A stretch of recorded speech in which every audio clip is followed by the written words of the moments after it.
Olá, turma, tudo bem?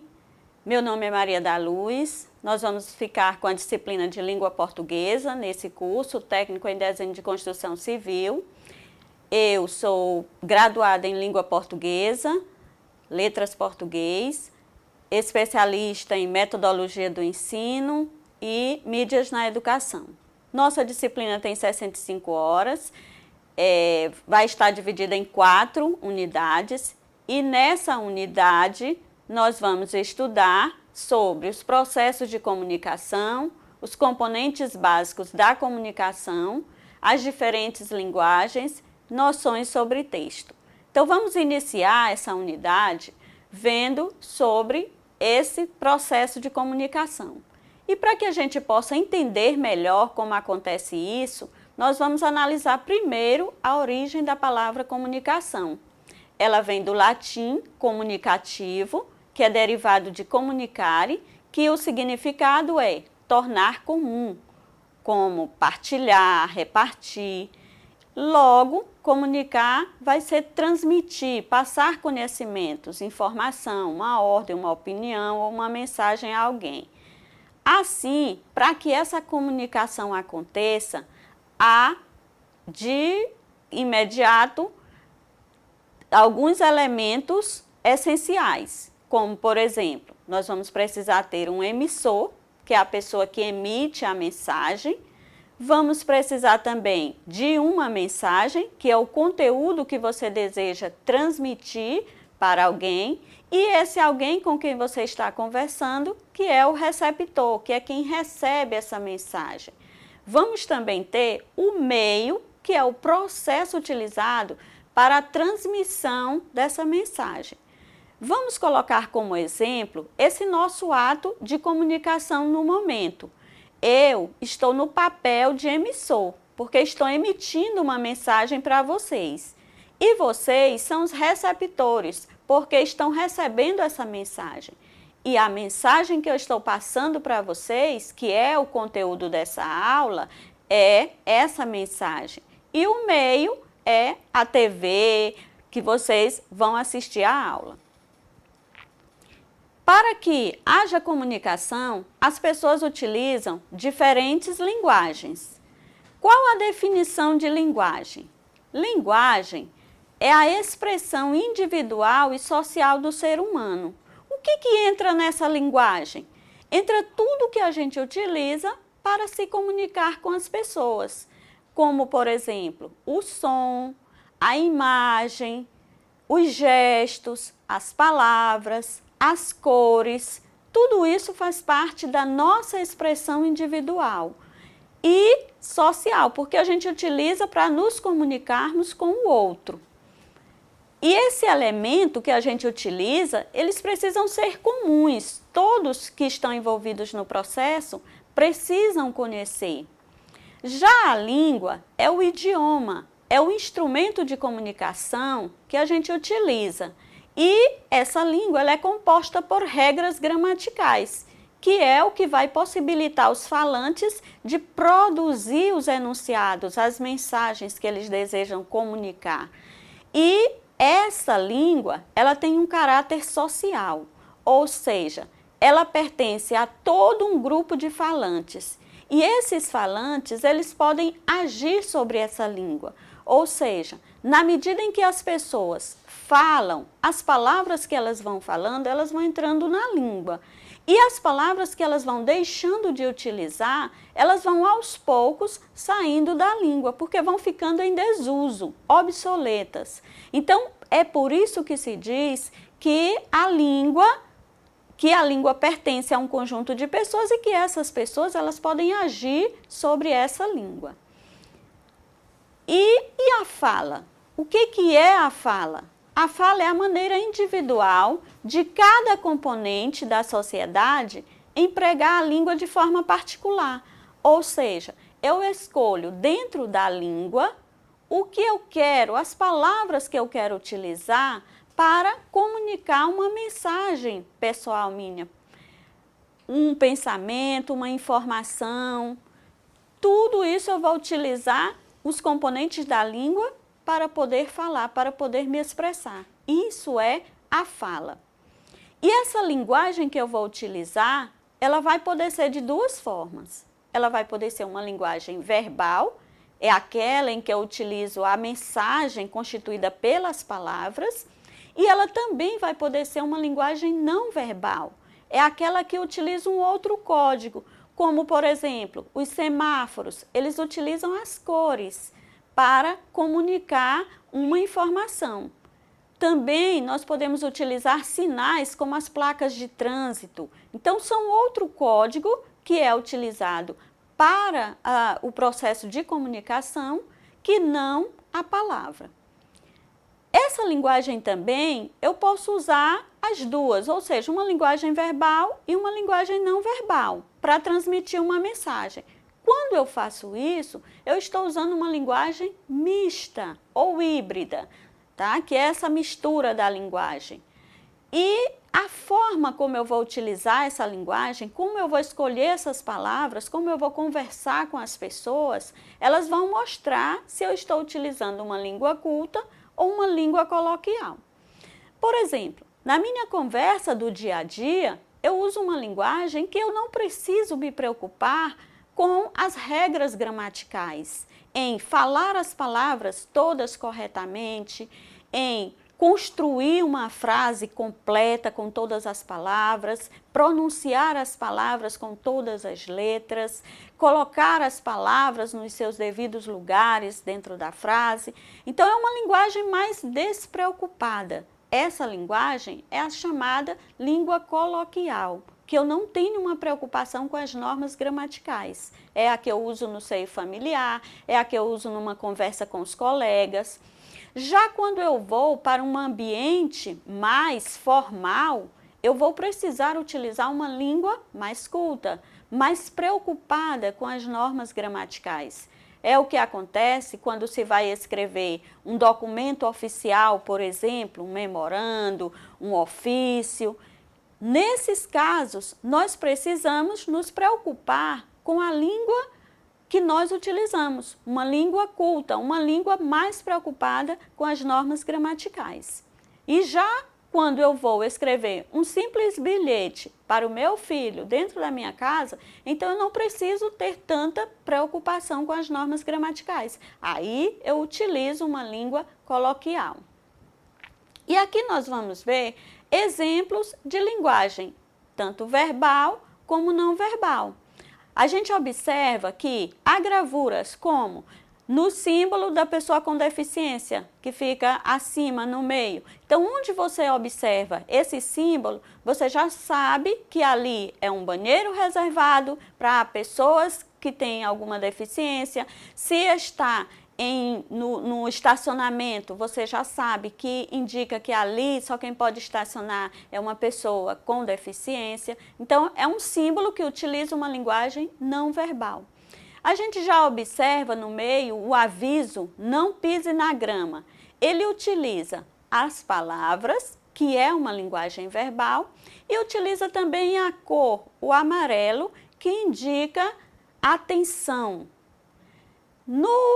Na outra gravura, a gente observa uma bicicleta e um símbolo que indica proibição. Então, proibido andar de bicicleta. Aí a gente já observa que ele utiliza apenas a linguagem verbal.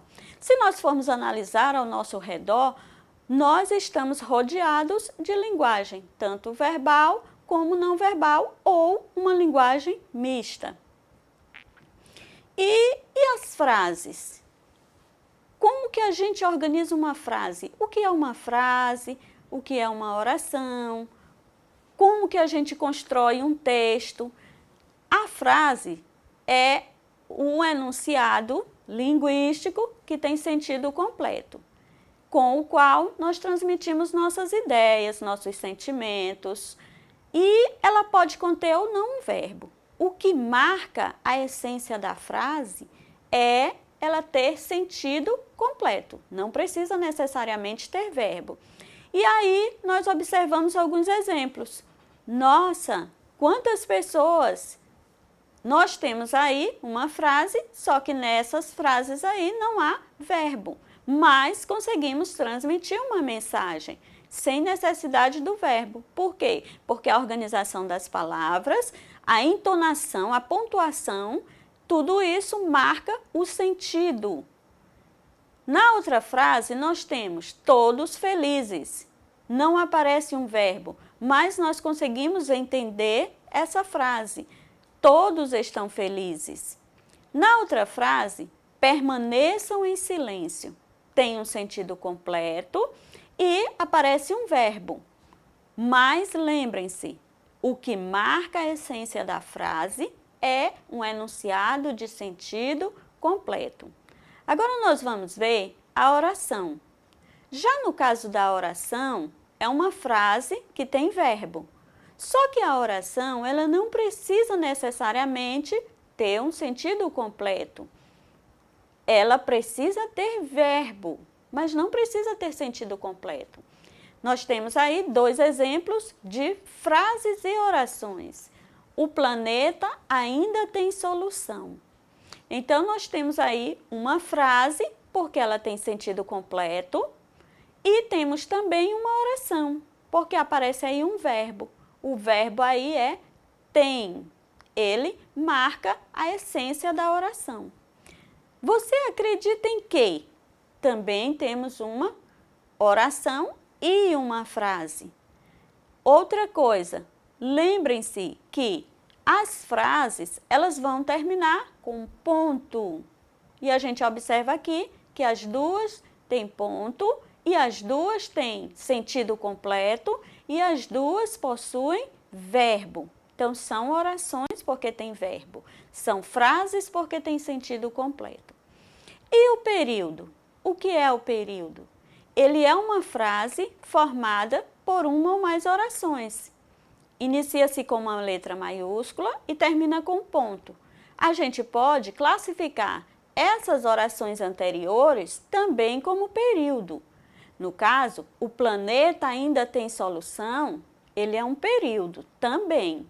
Ele é um período simples, porque tem apenas uma oração. Como que eu sei que ele tem apenas uma oração? Porque ele possui apenas um verbo. Da mesma forma, você acredita em que é um período, porque tem um verbo. E é um período simples. Os períodos sempre terminam com ponto, seja ele um ponto final, um ponto de exclamação, um ponto de interrogação ou uma reticência. Vamos ver a classificação desses períodos. Como eu já falei, a classificação dele vai depender do número de orações que compõem esse período. Ele pode ser um período simples ou um período composto. Ele corre muito. Nós chamamos de período simples, porque há apenas um verbo. O verbo corre. Portanto, é um período simples. É um período porque tem sentido completo e tem verbo, tem uma oração.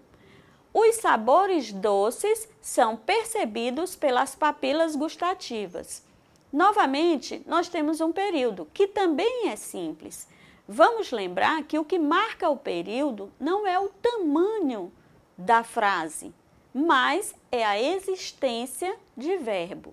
No caso aí, nós temos apenas um verbo, né? Ou uma ação verbal. São, que é o verbo auxiliar, né? A ação verbal aí é expressa por são percebidos, tá? O verbo auxiliar mais o particípio do verbo principal, que é perceber, tá? Mas forma apenas uma ação verbal. Por isso é um período simples.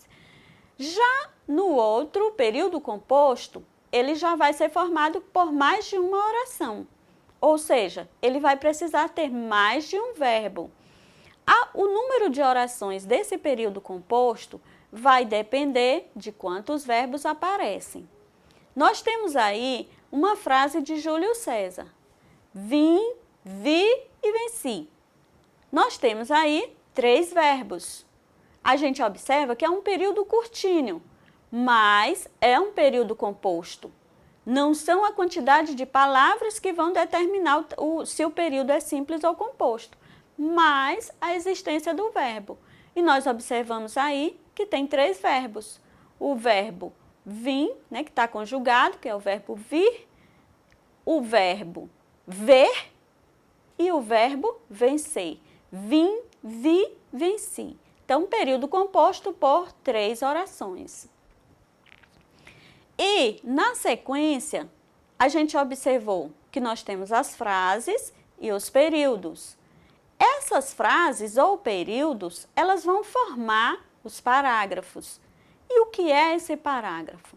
O parágrafo é um conjunto de ideias afins, agrupadas em períodos que podem ser simples ou compostos. Eles desenvolvem uma ideia, ou seja, um argumento central e vão compor um texto.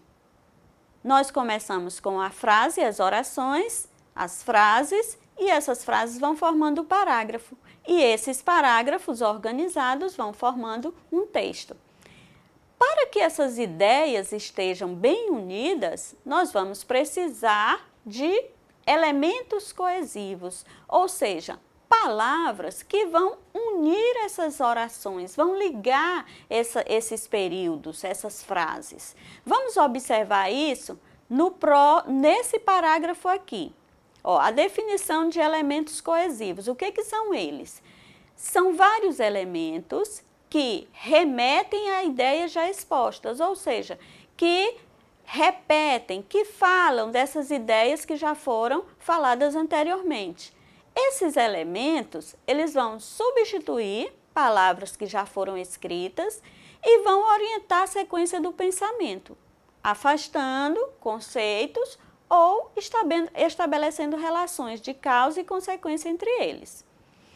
Os principais elementos coesivos são as conjunções, os pronomes, os advérbios. Agora vamos ver um exemplo desse parágrafo aqui.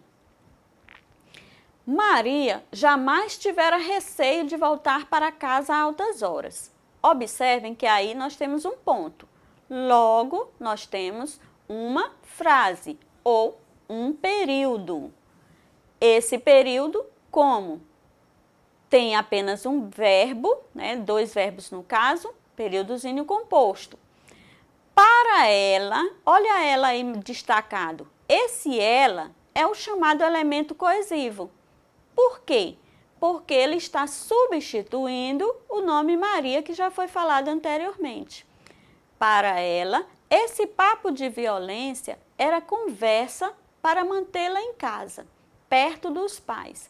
Olha só o mantê-la. A quem se refere esse lá? Novamente, se formos voltar, vamos ver que se refere a Maria. Os pais queriam mantê-la, manter Maria em casa. E ele na sequência diz, perto dos pais que eram caretas. Quem era careta? Os pais. Então, a gente observa aqui o que? Ele repete a expressão os pais nessa oração. Que eram caretas no seu conceito, seu. Lembra quem? Repete quem? Repete Maria, no conceito de Maria. Naquela noite, essa expressão naquela é um pronome, tá? Um pronome que nós vamos observar no módulo seguinte. Porém, é uma conjunção. Naquela noite, porém, iria enfrentar uma das experiências mais marcantes de sua vida. Então, essa expressão, porém, é uma conjunção, tá? Uma conjunção adversativa. E depois a gente vê sua vida. Sua se referindo à vida de Maria. Então, como a gente observou aqui nessa aula, nós aprendemos os diferentes tipos de linguagem, onde nós vimos que a linguagem são tudo aquilo que nós utilizamos para nos comunicar com as pessoas, sejam palavras, sejam desenhos, imagens, as cores, tudo isso é linguagem. Nós vimos também o conceito de língua, que é o idioma, é o que contém as regras da gramática para que a gente possa conversar com as pessoas. E a fala, que é o uso individual que cada um faz da língua, é onde eu escolho o que eu quero da língua para me comunicar com as pessoas. E a forma como eu utilizo, se eu utilizo só palavras, eu vou ter uma comunicação verbal. Se eu utilizo palavras e imagens, eu vou ter uma linguagem mista, em que eu uso as palavras e as imagens. E se eu tiver apenas imagens, ou cores, ou gestos, eu vou estar utilizando uma linguagem não verbal. E nós analisamos também frase, oração, período, são esses que formam os parágrafos, e os parágrafos são organizados com ligações, expressões que ligam os períodos entre si dentro do parágrafo, que são os chamados elementos coesivos. Tudo isso marca a formação do parágrafo, que vai nos levar a formar os textos e expressar o nosso pensamento de forma completa. Assim, na próxima aula nós continuamos.